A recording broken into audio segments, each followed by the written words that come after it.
The report offers hope, and it provides a warning. It warns that the pace and scale of what has been done so far and current plans are insufficient to tackle climate change.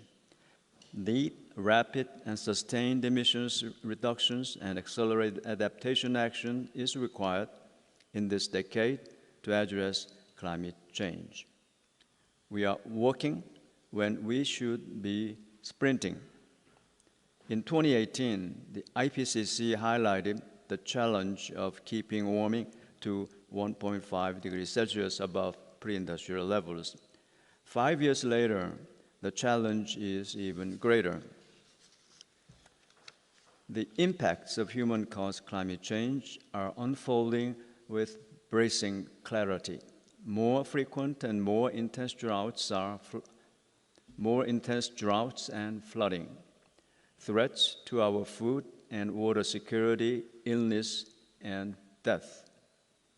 The report shows that climate impacts are undermining our livelihoods. They are damaging the global economy. And the impacts threaten our life support system, the nature itself.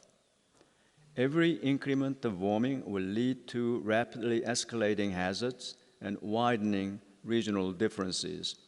When the risks combine with other diverse events, such as pandemics or conflicts, they become increasingly difficult to manage. Sadly, as the report makes clear, losses and damages are part of our future. But the report also emphasizes that effective and equitable climate action now can lead to a more sustainable, resilient, and just world. And more ambitious action will provide wider benefits for nature and people. The report points to multiple feasible and effective options to reduce greenhouse gas emissions and adapt to climate change. And those options for change are already available.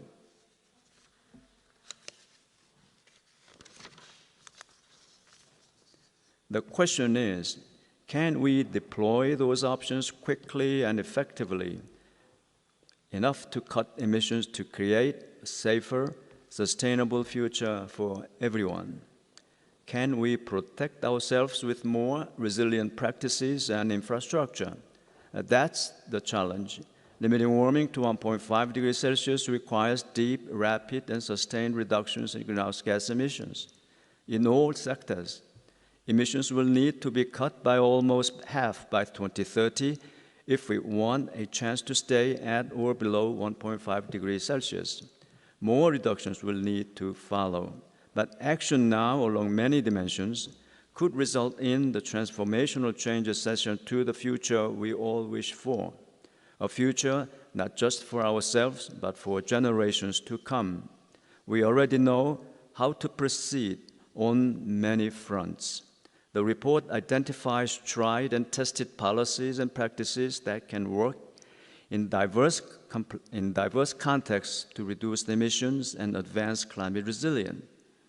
But they need to be scaled up and applied more widely. Lowering demand for carbon-intensive goods and services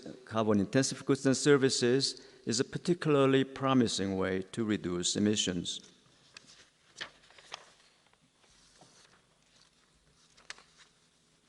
When it comes to buildings, for example, lowering demand could reduce emissions by 66% by 2050.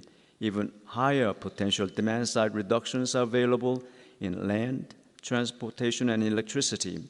One of the report's essential findings is the value of fairness. Those who contributed the least to climate change are often the most vulnerable to its impacts. In the previous decade, people who lived in areas highly vulnerable to climate impacts were up to 15 times, I repeat, up to 15 times more likely to die in floods, droughts, and storms.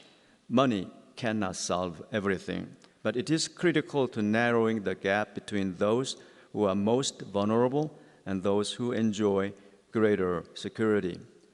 The report finds the path to a safer, more equitable and sustainable future for all requires 3 to 6 times the current amount of financing.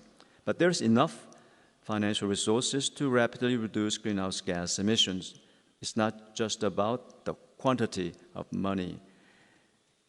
It's also about how and where it is allocated. Vulnerable areas just don't have enough money to fund the urgent need to adapt to climate change. But there are ways to reduce the barriers that hold back investment.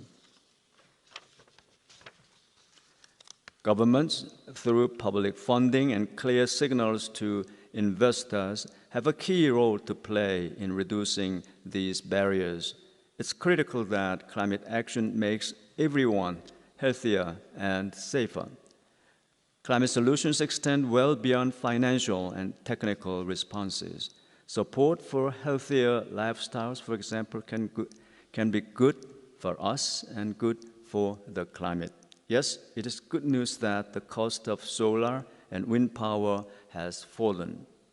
The report underscores that clean, renewable energy is absolutely among the most promising and effective options for climate action. But there is a more holistic approach. It's what we call climate resilient development. It involves integrating measures to adapt to climate change with actions to reduce or avoid emissions in ways that provide wider benefits to all. Benefits like improving people's health and livelihoods, reducing poverty and hunger, providing clean energy, water, and air. The economic benefits for people's health from air quality improvement alone would be enough, roughly the same, and possibly even larger than the cost of reducing or avoiding emissions. We also know that the path to a more secure future requires political commitment and inclusive governance. It relies on international cooperation, ecosystem stewardship, and the sharing of diverse knowledge, values, and worldviews. And lastly, climate action requires the best of humanity. The report underscores the value of trust, collaboration, and sharing of the benefits and burdens. It calls on all of us, collectively, individually, to do what is in our capacity to make a difference.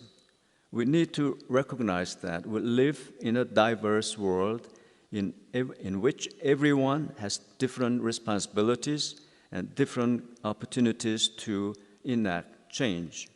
Some can do a lot, while others will need help managing the change. And that change will be shaped by the choices we make starting right now.